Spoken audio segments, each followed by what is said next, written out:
trying to make y'all comfortable. For the record, you ain't trying to grow, then it's done for you. For the record, lab on me going all the way. For the record, ain't trying to link, no time to waste. For the record, for the record, for the record, for the record. There we go, man. It's the Homeland Daily, episode 52. Welcome. Happy Tuesday. We refer to it as our Monday. Thank you so much for joining us. My name is Dane Cameron. Welcome to the show. Let me introduce the rest of the panel, man. Currently based in New York City right now, which she just literally bailed out. And I think she had audio problem. Let me introduce Rico Rolando to the show, singer-songwriter and producer and entrepreneur, man. Give it up for Rico Rolando for episode 52. What up, Rico? That's good, bro. I mean, I'm chilling in West Bay right now, hot as hell, but I'm feeling blessed to be here. That's all I know. I'm blessed to be here. And let's give it up for our next host. Just had to come out and come back in because of probably audio issues. Let's give it up for Liz Charles, man, filmmaker, entrepreneur, and just wise female, and just coming out of her 20th birthday. Yes, that's right. I am coming out of my 20th birthday, so I am now 21. Hey, listen, it's been a beautiful weekend. I had a fulfilling one with my daughter. She was celebrating the same birthday as you, turning 21, and we just surprised her with a lot over the weekend. Almost got it ruined by my 5-year-old because he thought it was my 5-year-old everything that we did, everything, and then he literally sent it her number, her WhatsApp, and he was so bold, guys. He said to me, "Dad, I'm done. I sent everything to Raya." I was like, "What do you mean? What did you send to her?" He was like, "I sent everything." And this is a detailed conversation about the surprise. And I checked my phone, boom, boom, boom, every single video you can imagine. And I had to, the only thing that saved me was two things: the grace of God and that her phone was dead. So I got to delete, thank God for WhatsApp. I got to delete everything one by one. And of course, you got lucky. Yeah, man. And then right after that, I felt like God was saying, "Man, you're doing too much. You're having too much fun." So I'm going to give you the worst news. Like, remember I told you guys about this situation right here? Now it looks like, so I got a fracture, so I got to operate on it. So they got to put some in the whole thing. It's like the biggest buzzkill ever. No way. Well, ever. You know what? Something else is gonna come that's gonna be way better than that. Because at every low point, there's always gonna be a uphill battle. So you know what? This is just the low part now, and everything's gonna be smooth sailing after this for sure. Absolutely. I believe that, man. And with that being said, though, thank you so much, guys. And thank you for everyone that's in the chat so far in the group and the live stream. We're going to jump into the ER report right now, entertainment report. I'm going to start off with a man that you guys are familiar with and someone that's actually, I did not know that he was actually in jail. I know that he knew that he would stood a chance. He violated his probation and he was going to be in jail, but I'm talking about no other than Kodak Black. Apparently Kodak Black actually recently put out a statement apologizing to Lauren London about the statement that he made about Nipsey Hussle. And the statement, for those that weren't familiar with that statement, basically what he was saying that, she's single. She's out here feeling to be a widow. Like he was basically trying to shoot his shot at the late Nipsey Hussle's wife. And just wasn't a smart move. At a time when he was getting criticized for it though, guys, he didn't feel like he was doing anything wrong. He felt like he was just saying, Lauren London is sexy. She's beautiful. I'm about to shoot my shot. I'm going to give her a year to recover. And he didn't think he was doing anything wrong, but he had a change of heart in prison. And that could have had something to do with dropping the soap a couple of times. He told that he had to change his mind. And he literally apologized. He said that what he said was wrong. And he actually gave a few more statements to other rappers that he's criticized over the fact, like T.I., about his statements. He's actually apologized to all of them. So I don't know what's going on, but Kodak Black seems to be changing his life a little bit in jail. What do you guys think about this whole thing? I mean, to be honest, I thought, so he's in jail right now, right? Like that's where he's chilling. He's in jail. Okay. To me, it's like too soon. Obviously, with what he said to Lauren London, like everything is just way out of character, way too soon. but at the same time too, it's like he grew up with like all types of violence, and like that's just something that's just another like way to, I guess, to break out and how he feels about it. But at the same time, Yeah. like you don't go there, you don't say that kind of stuff, especially now that you're a celebrity. Like, yeah, you can say that in your whole room to like a bunch of your friends and stuff like that, but don't go be saying it out on live. It's just like, Yeah. or don't even speak it out loud, because that sounds ignorant as hell. So Yeah, but ignorant is as ignorant does. Like, you know what I'm saying? Like, that's just who he was. And so, yeah, if he's grown a little, if he's gotten some mentorship in prison, which is possible, right? Yep. It legitimately might be that he went to prison and some men, sat with him and mentored him and said, yo, that wasn't cool. Yeah. This is how we respect him, and this is how you came at his woman. Like, that's not cool. Or this is how you came at this person. Or T.I. been to prison. We don't know who he got in there, who also may know him, have some kind of relationship with him, and also might have had a conversation with Kodak. We don't know. That's all Yeah. I'm saying. Yeah. Or gang affiliations. Like, yeah. That's what who he got in there. Yeah, man. There's some convincing people that live in LA. So we got to remember that. Here's one of those stories that has me thinking that only if you become a celebrity, you have to be careful of the things that you post. Because Kalani is one of my favorite.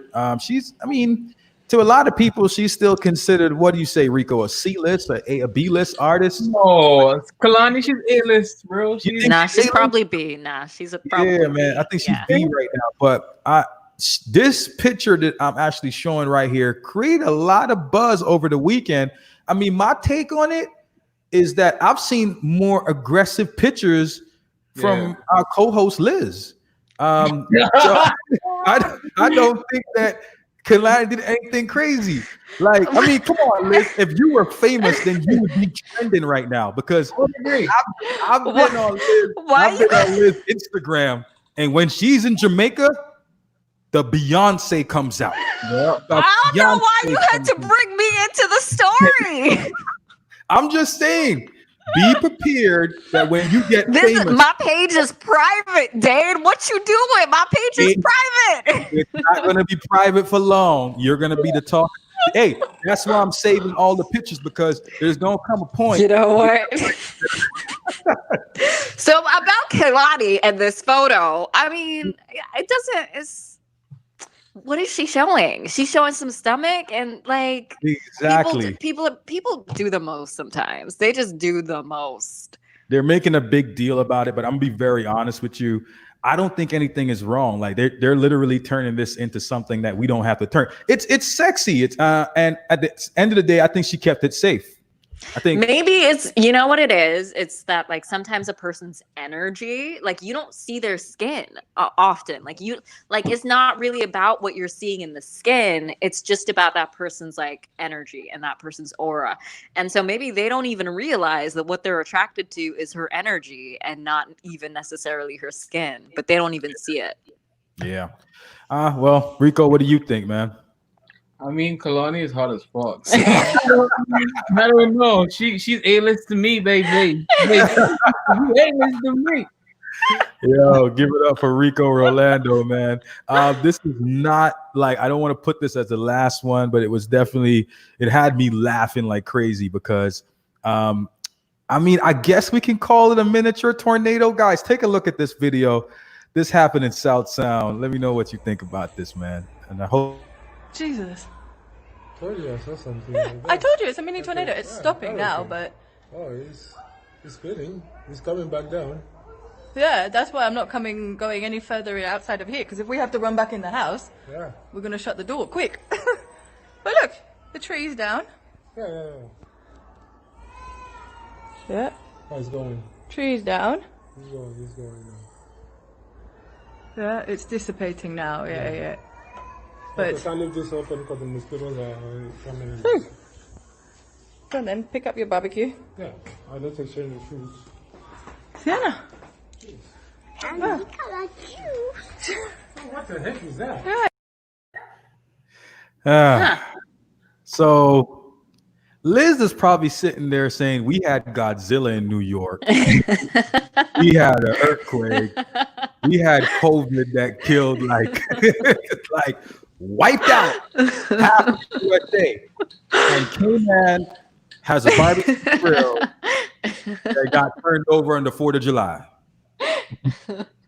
So, I mean, what do you got? Is this worth the explosion that happened over the weekend? Do you think that this was something that we need to worry now that a tornado can possibly hit the Cayman Islands?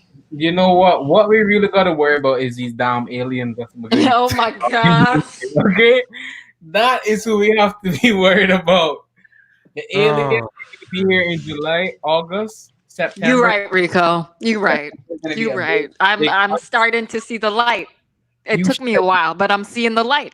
But you know what? Honestly speaking, I think I would be asking for my deposit back at that place.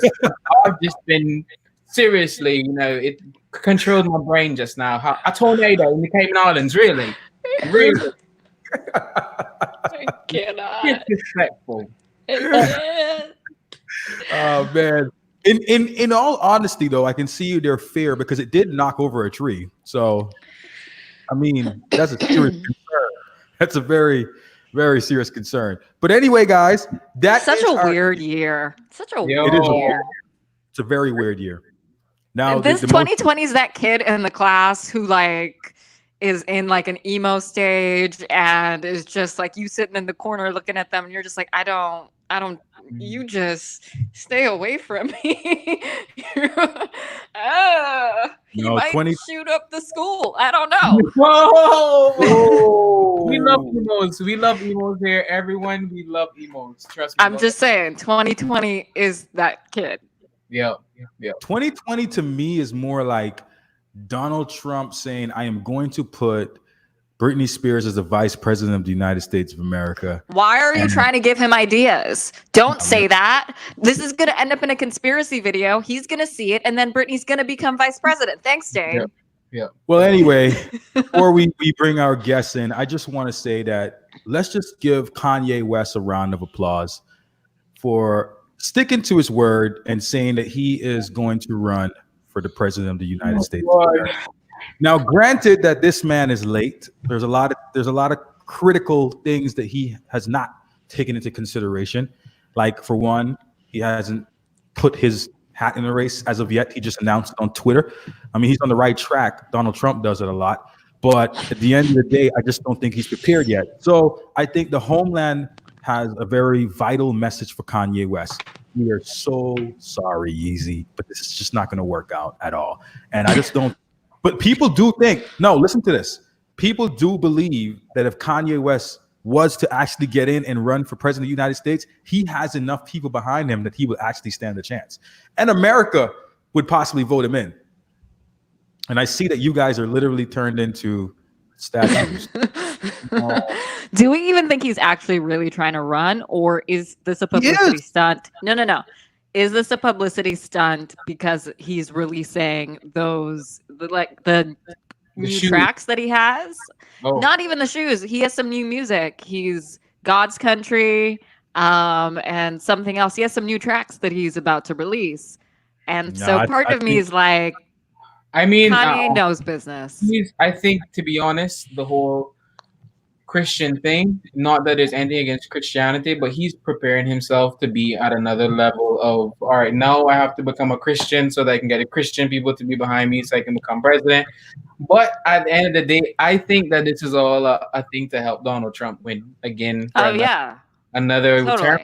If then he's going to steer the black vote against Biden. Precisely, from the Democrats. Yeah, 100%. I can't believe Rico and I are agreeing. Continue. And you know what? At the end of the day, then he's going to say, I'm going to drop out 2 weeks before and just say, no, vote for Donald Trump. Vote for Donald Trump. And then he's going to get all his taxes nice and dandied up for the next 20 to 24, 21 to 24. Yeah. All right. Well, since Rico's given my opinion, that's it. Yeah, man. That's our ER report. Thank you all. Don't forget you can recap this on YouTube, our Facebook at Homeland Daily, and on Spotify. With that being said, though, let's bring in our guest for tonight. And the reason I invited him was because we had a critical conversation on Friday between myself and Rico. And after the conversation, I never got to tell Rico that his statements off camera made sense. And we're going to talk about it today because he actually made a very strong point. I wish he said that before I went on my rant, because now I felt a little bit ridiculous after. But let's give it up for the current president, we hope, of the Music Association, Mike Wilkes. Hey, how's it going, Mike? guys? Yeah, man. Thank Can you you so guys hear much me? Yeah, we can hear you, Mike. Thank you so much for being here. Yeah, man. If I knew you guys were discussing some conspiracy theories, I would have fished my my tinfoil hat out of the closet. We are thankful that you did not, Mike. We do not want to encourage this one. Thank you so much for joining the Homeland Daily. We're so glad to have you on the show. Can you just give us a little bit about your background with music and current standing with the Music Association? Although I know that is there's some contention there, but just give us an intro. Yeah. Well, I mean, I've my background in music. We go way back. My mother was musically inclined, and we grew up in church. I mean, everybody had to sing, everybody had to play an instrument, and I mean, I just grew up around music all my life. And my dad played the bass guitar, and that's where I eventually gravitated towards. I gravitated towards bass. You know, my mom formed like 100 choirs and stuff like that we eventually had to play for. You know, I guess fast forward, you know, to now, I that's one thing I really am grateful that she did, was to instill that love of music in all of us, in all of us kids. I've got two brothers as well, and pretty much all of us play music. Like, I play bass, but I have a younger brother that plays drums. My older brother plays keyboards. My sister sings. I mean, we could form a band if if we wanted to. Wilkes family, yeah. The Wilkes family band, you know. Yeah, But yeah. but yeah, that's my, I guess, my background in. And talk music. about your affiliation with the Music Association specifically, and you know how long you've been a part of it, and why you're interested in serving, or why you have decided to serve.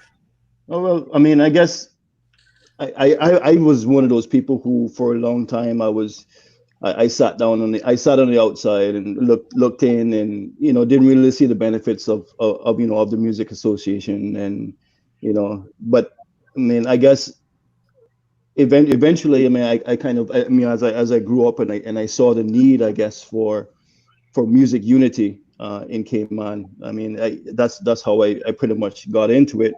I ended up going to the annual general meeting in November of 2018, and little did I know I would end up on the executive committee.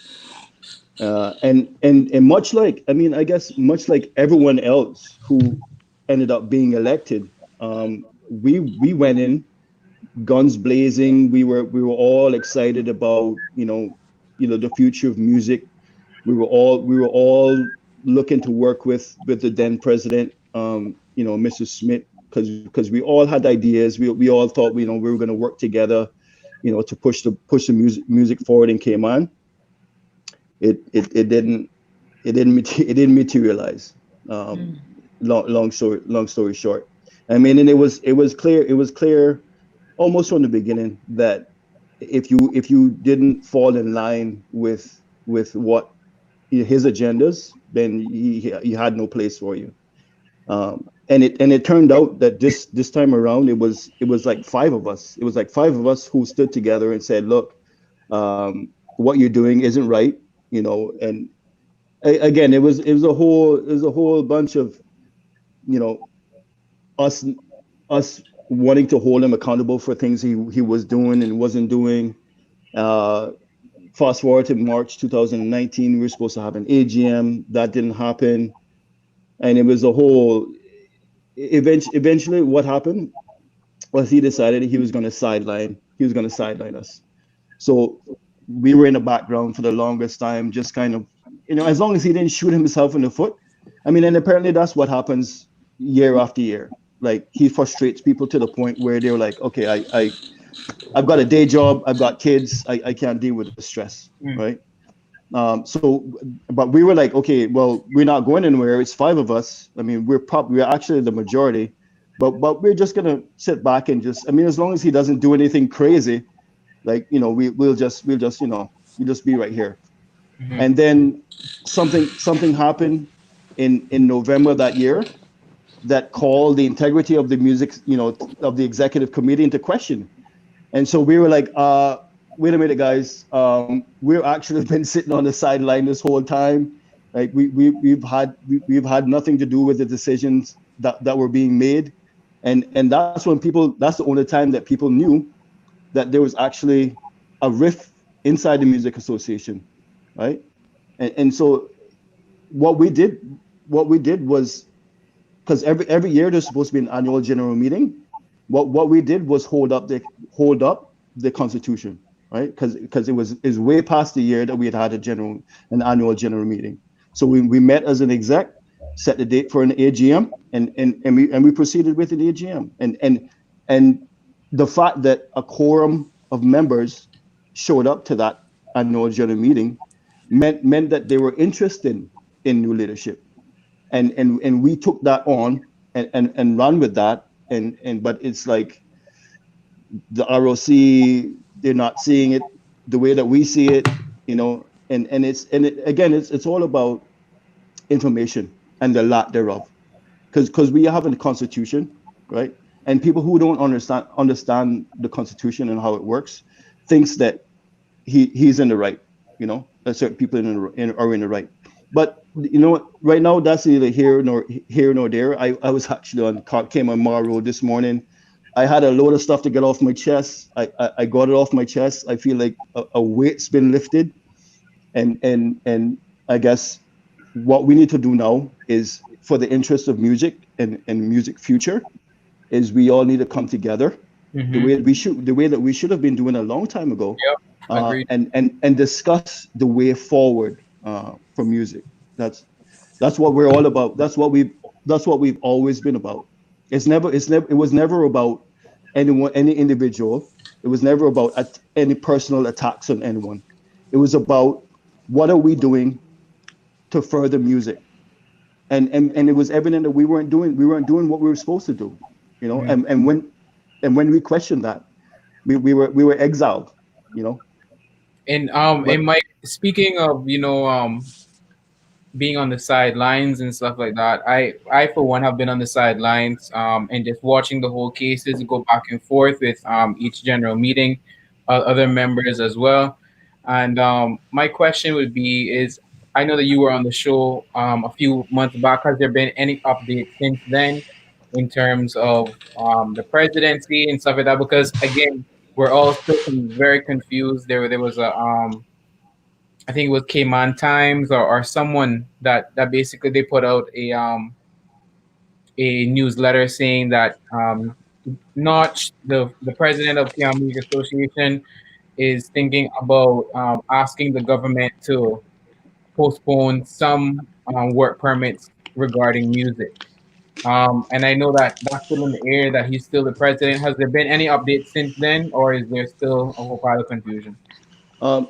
Just I put a bookmark in that about the whole article that came out about the work permits. Put a bookmark in that. I want to discuss that a little as well.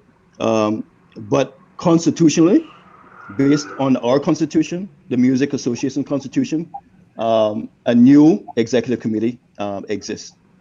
The problem is that Notch is a controller, or Mr. Smith is a controller, according to ROC's records, right?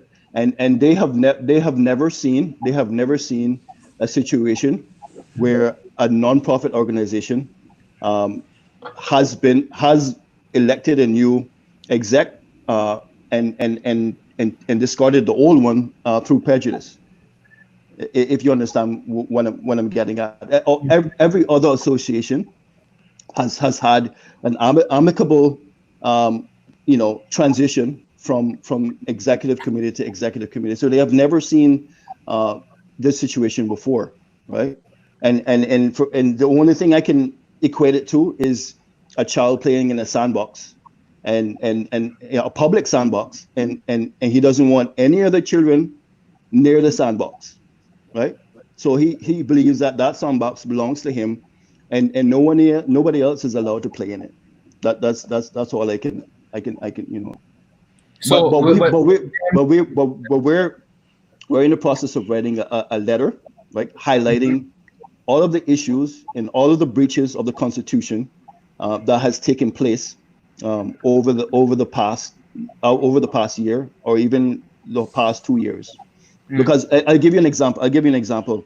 According to the Constitution, we're supposed to be having 4 general meetings a year, right? One of which is the annual general meeting. All right. How long have you been affiliated with the association, Rico? I think it was about 3.5 years now. 4. How many general meetings have you been to? 2. One is yours and one is theirs. in 3 years. In 3 years. Yeah. And if we're supposed to be and according to the Constitution, we're supposed to be having 4 a year. And these breaches, we've flagged those breaches to the ROC, and they're not taking them seriously. But so then how is he still, if they're not taking him seriously, then how is he still like the head of this whole thing if ROC is still saying that he's still on the record and they'd never seen anything like this? What do they plan to do about it? That's what we want them to answer us on.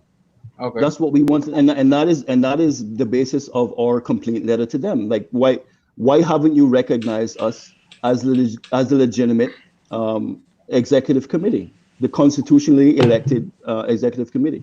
But you know what? That's neither here or there, because whether or not we're recognized as the music CMEA executive committee, we're determined that that's not going to prevent us from moving music forward in Cayman. It's absolutely not contingent on that, and whether we're a part of the music association or we decide to create something new, right, where everyone is involved and everyone is a participant of, then it doesn't matter, and that's what it looks like we're leaning towards in terms of the future of music. Interesting. I want to ask Mike, if I can. I mean, you answered a few crucial questions. You already have a plan and how you want to move forward. But what I want to, for our listeners and people that are viewing right now, like, they're probably saying to themselves, okay, this fight's been going on for a long time, and it just seems like it's all over the place and nobody's understanding. And some may even be asking the question, what is the Music Association? What is the benefit of Music Association? So that way they can understand how important it is that this has to be resolved. Like, what is the benefit of the music, especially for independent artists like Rico? Well, semi-independent artists. I am independent. Well, first and foremost, it's supposed to be about unity. It's supposed to be about music unity, right? So we're all supposed to be coming together, right, and deciding how much we're gonna charge venues for gigs, a central location, for example, a website that we promote all of the musicians on. We do workshops so we can educate musicians on how to sell themselves. I mean, there should be a lot of benefit to it, but when you have someone who doesn't listen to, I would never claim to have all the answers, right? But I would listen to Dean. I would listen to you, Dean. I would listen to you, Rico, if you had a valid suggestion on how we could move forward and how we can progress music in Cayman. I will listen, because I don't have all the answers. No individual person has all the answers.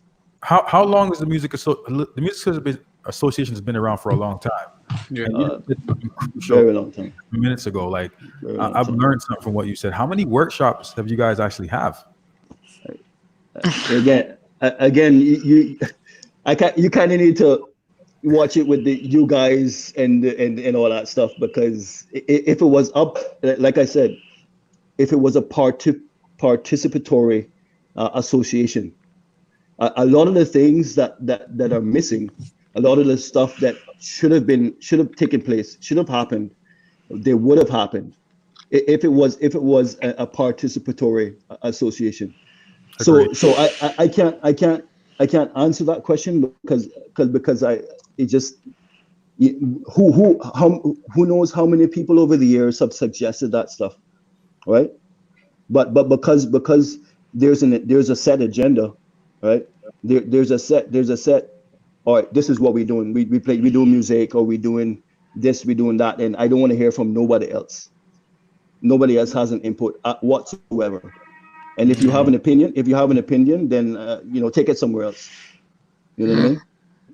Mike, and this is the reason. This is no, please go ahead. This is the reason. No, go ahead. No, go Okay. ahead. Go ahead. All right. So we're getting close to the time, but I want to ask you something, because when we're thinking about moving forward, right? Because we've heard the issues that took place, we've heard the decisions that you guys have made, and now I'm hearing you say that we're at a fork in the road right now that says either they're going to recognize us, and if they don't recognize us, then we can form something independently. And as a matter of fact, we're leaning towards the independent side. Right. But how would you, if you do form something independently, be able to exercise influence in the same way that, as Rico brought up, there is this whole thing of holding work permits, so that CAYMANian musicians can get jobs. And if you are an independent association, then do you forego the kind of influence that it would allow for those kinds of decisions to make? And if you don't have that kind of influence, then can you, as an independent association, be effective? And can you receive funding to be effective? Okay, so I'll answer that question. Who do you think has that influence to make those decisions? It seems as though, based on what we've read, is that the person who, because of his position, because he is still recognized as the president of the Music Association, was able to speak with government and give his recommendation as the president of the Music Association that this is what should happen for work permit holders and versus CAYMANians. And so what I want to know is, will you then, this new independent organization, have that same kind of access and influence? Well, the way I see it, there's no influence. Anybody could go to CAYMAN Times and say, I believe this and I believe that. And print it. That means absolutely nothing. But I don't think it's a matter of going to CAYMAN Times as much as it is having access to government. So having access to the minister and using your position with the minister to say, this is my official recommendation. Yeah, again, I could have access to the Queen and I could make a recommendation to her. But if it doesn't make sense to the country, if it doesn't make sense to the to the economic viability of that country, it's going nowhere. So whether or not you have access to somebody means nothing. And I guess it does mean access, and it does mean something in the sense that if you are coming to the Queen as Mike Wilkes, she might not listen to you.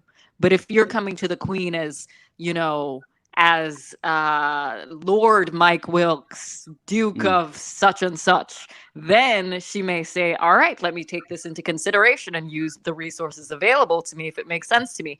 And that's the key to what I'm asking is, if that makes sense. Will you still, as an independent organization, how do you plan to make sure that you have access to the Queen?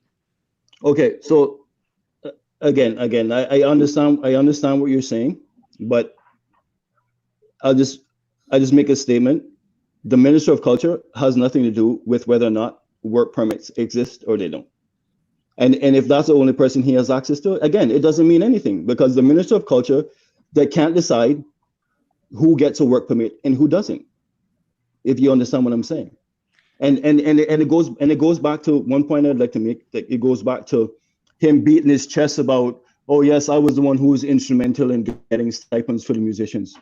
Like I don't see the president of any other sector doing that. I don't see the president of the the taxi drivers or the tourism sectors that they got stipends to. Where is it? How come the president that how come they're not beating their chest? I mean, and that doesn't mean, and that, I mean, it doesn't say much about the minister of culture if someone had to beg them for to get stipends for musicians. That really don't say much about them.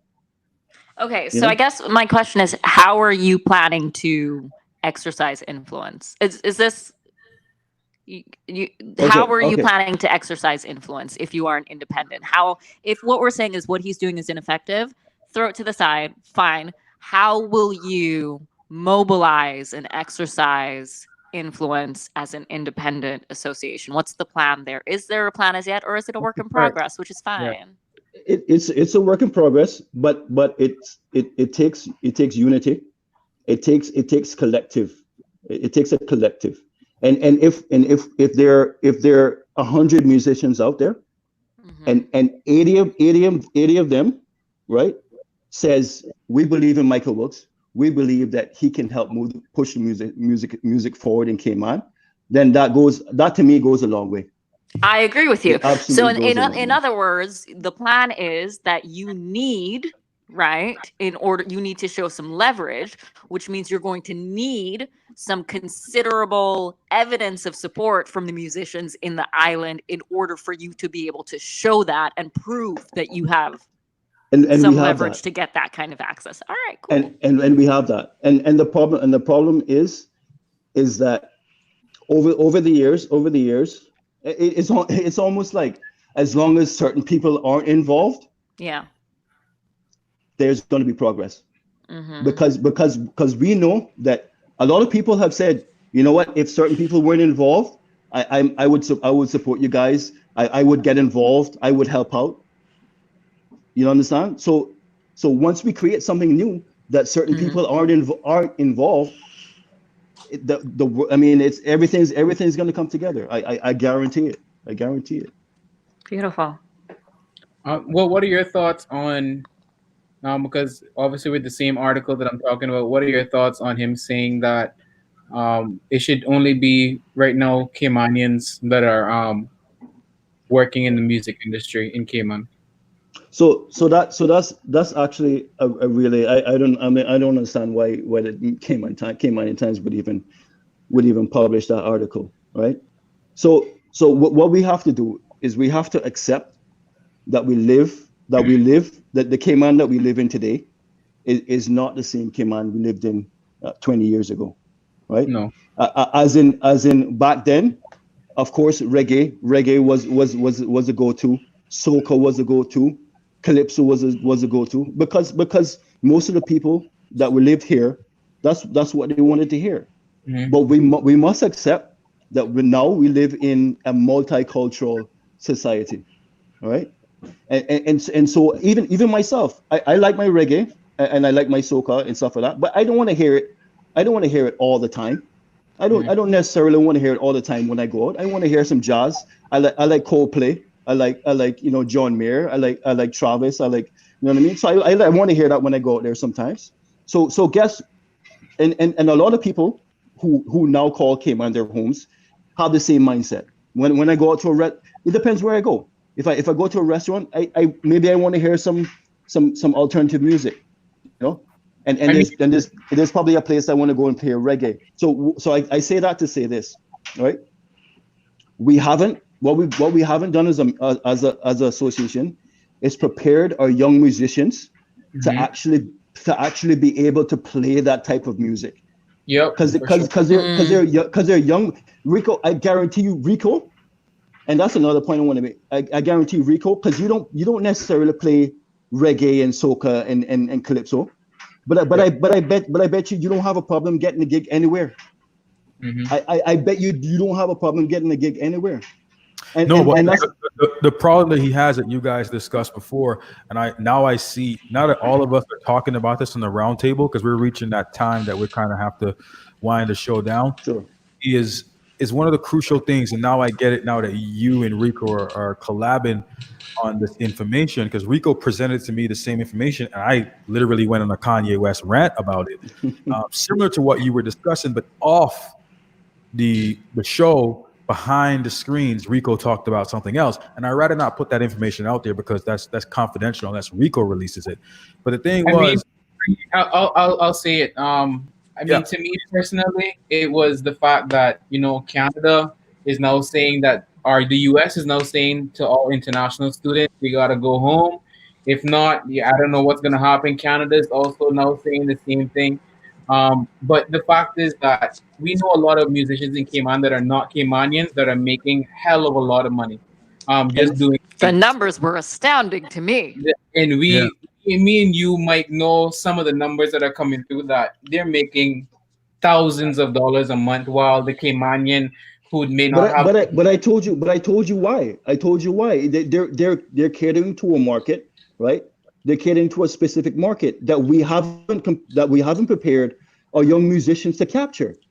But Rico sings exactly like those people that cater for that market. What is the issue? Is it because of some type of privilege? I don't want to bring this as a black and white thing, but Rico sounds exactly, if not 10 times, 20 times better than a lot of these artists that are trying to sing the John Mayers and stuff. Rico is great at what he does. But if he goes to the Ritz-Carlton, and I just, by the way, guys, please take this as a disclaimer. I'm not saying Ritz-Carlton is one of the institution. I'm Say the Smith-Marlton, okay? Yeah, Rico can't go in and accept $500, but then the person that has a little bit of privilege comes in and make $10,000 or $5,000 off of that one gig. That's not right. And I feel like there's a lot of that going on. So I think that's why. Honestly, if I'm being honest, it's because of their networking. It's because of who they know, who's the manager of these companies. Because at the end of the day, me and you both foreigners, cool. Let's link up and have a foreign party. And at the end of the day, we can still make money on the side. I mean, you can go hustle, talk about whatever life has to offer us. At the end of the day, the Caymanian comes in. Can I get the same job? I have the same qualifications. I'm the same guitar player. I'm the same DJ. No, we're actually full right now. Da da da da da.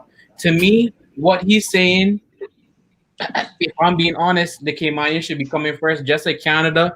Canadians are going first in Canada, just like how the Americans are going first in America. At the end of the day, COVID is historic. COVID is a pandemic, and you gotta go home sometimes. To me, Rico, I understand where you're coming from, but a musician, a Caymanian musician who I respect highly, he said it to me.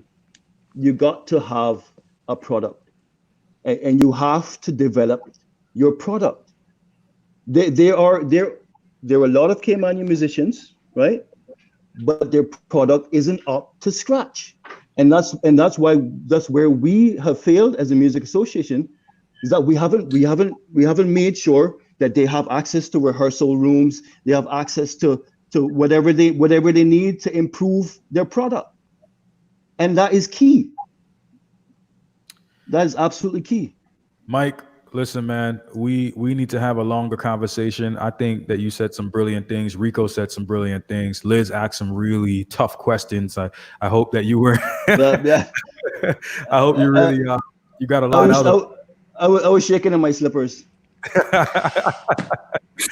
But listen, it was necessary. I think the questions that were asked actually pushes the boundaries and will enable you now to go with a different perspective out of here. So with that being said, Mike, can you give us your final thoughts on what you would like to leave the public with on the show? We just need to unite. We just need to unite as one music body and just come together for the future of Caymanian music. That's all we need to do. And one thing we need to do is politics and music, they don't mix. If you have a political agenda, there's no room in music for it. As long as there's politics involved, the people will always be divided. Yep. There it is.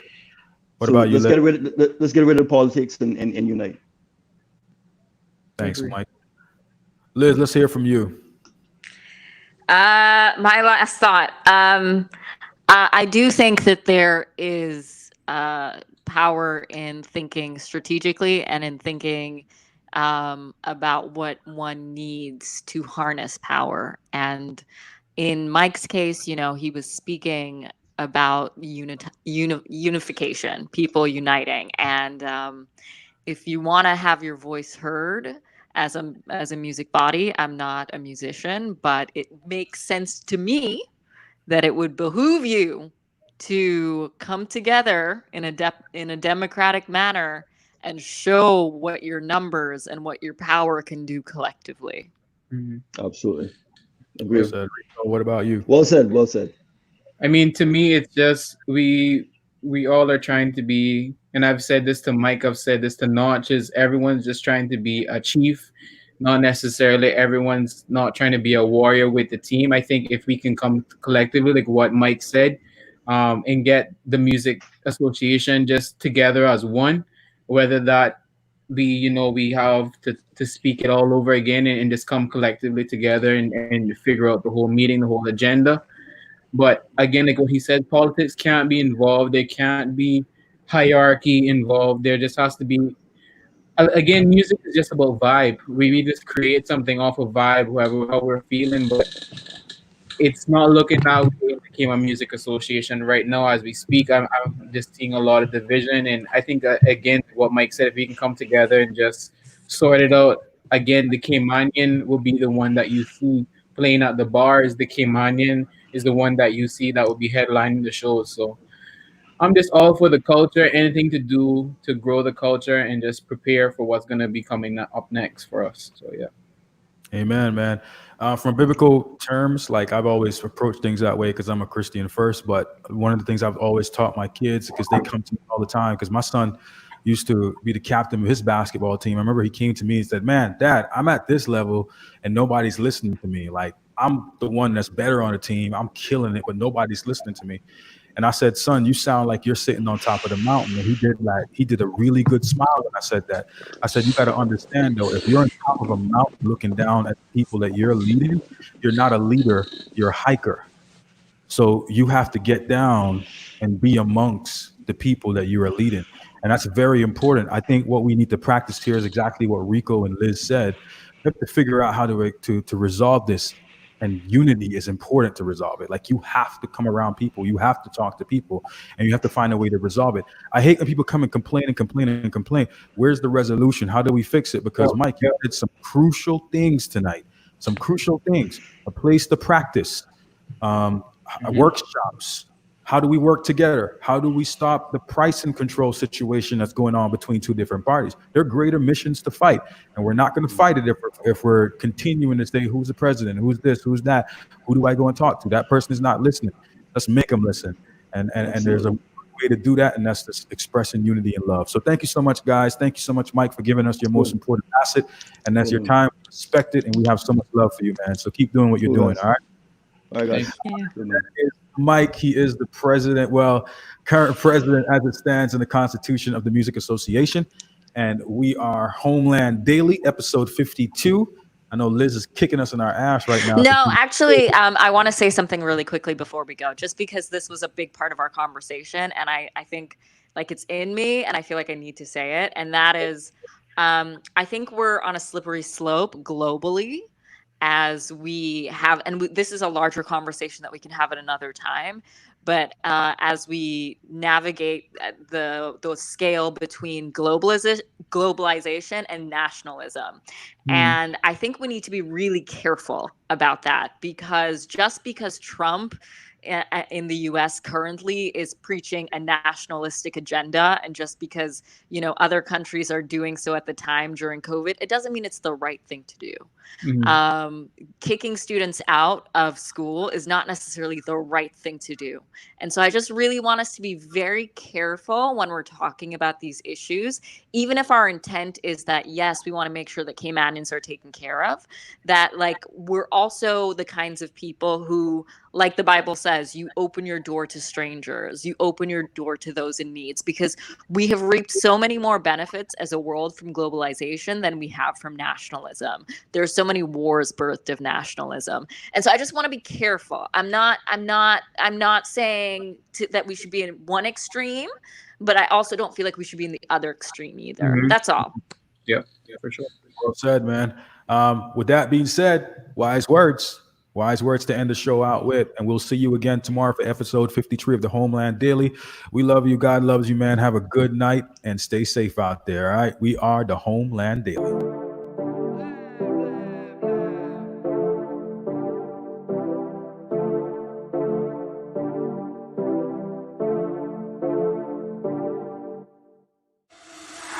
For the record, I'm done trying to make y'all comfortable. For the record, you ain't trying to grow, then it's done for you.